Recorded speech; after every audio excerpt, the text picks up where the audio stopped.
So you have a 2020 M1 MacBook Pro, and right now you're waiting for the exciting 3nm M3 MacBook Pro because your 2020 M1 MacBook Pro is getting slower by the day. But then you suddenly become stuck in front of the mountain of choices the Mac lineup has to offer. So what do I mean by that? Well, if you have a budget of $2,000 because you are saving up to buy an M3 MacBook Pro with a decent spec, you will be faced with questions like, what will the M3 look like? Will the M3 be better than the M1 Pro or the M1 Max? Or will the M3 be a slight bump relative to the normal M2 chip? After which you will start considering if you want to get the M3 MacBook Pro or the M1 Pro or the M2 Pro instead. Or if you were to add an extra $200 over the $2,000 that you want to spend, you can actually get a decent high-spec M1 Mac or a decent M2 Pro at a lot of resellers that are selling them at a discount. And obviously, you cannot wait for the M3 Pro or the M3 Max to come out because it will take another 1.5 years, and you can't do that because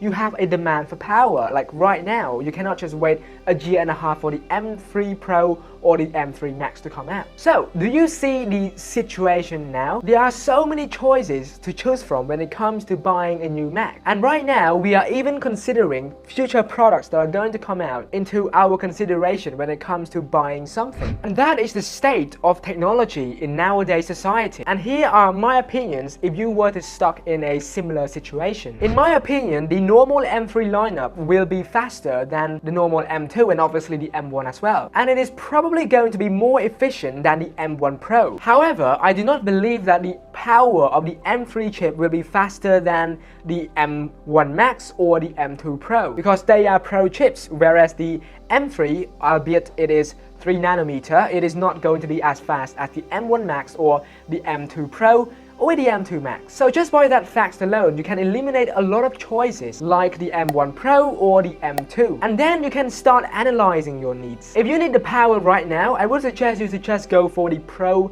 lineup of chips. Since not only will you get a faster performance chip, but there will also be a discount, plus the fact that the build quality on the Pro lineup laptop is much better and has better screen, better speaker overall, and a better display. And if you want all of that with the M3 version, you will have to wait probably another 1.5 years when the M3 Pro or the M3 Max will come out, which will be quite a waste of time, especially if you need the power right now. Well, what about me? In my situation, I plan on investing my bucks into the M2 Mac Studio.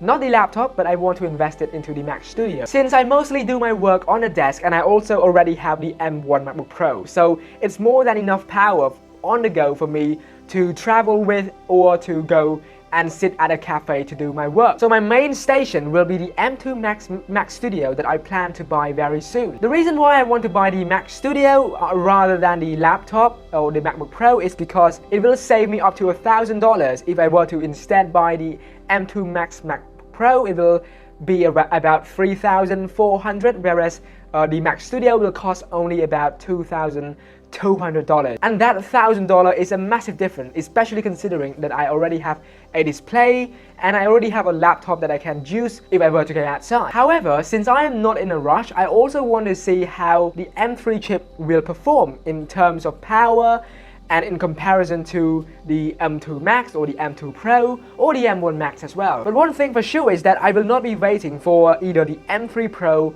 or the M3 Max because that is so far into the future, and waiting for that will just waste another 1.5 years of my life being stuck with my current machine and wasting time on things that could have been better but because I didn't want to upgrade. So yeah guys, that is my general opinions on this matter. What about you? What are your opinions on the M3 sort of shenanigan? Be sure to leave it in the comment section down below. With that being said, I will see you all in the next video. Thanks and goodbye.